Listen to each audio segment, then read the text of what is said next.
coming up with the pin, which is basically guide coat for clear coat. And it doesn't matter what system you use for sanding and buffing, this will speed up the process dramatically. When you sand anything that you paint, there's inevitably little imperfections that you most likely want to get rid of. What this does is it highlights our dust, and we actually shot this a little dusty, so we were sure to have something to show here.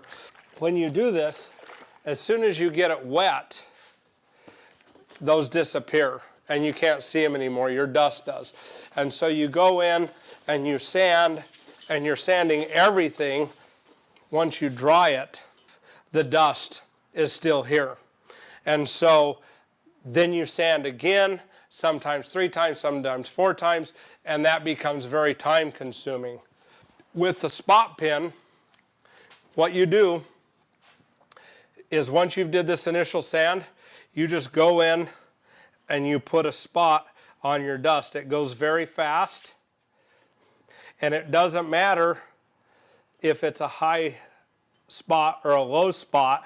You can still spot it.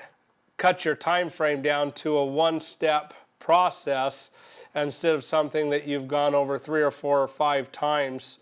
The ink that is used in the pin is compatible with your clear coat, so it's not going to stain it or anything. As you sand back and forth, you know exactly when that dust is gone. Like I said, it doesn't matter what system you use. If you use a DA, if you sand dry, if you sand wet, it's going to identify that dust, and you're going to know exactly when the dust is gone. Instead of just randomly removing material, you're only removing what you have to remove to be done.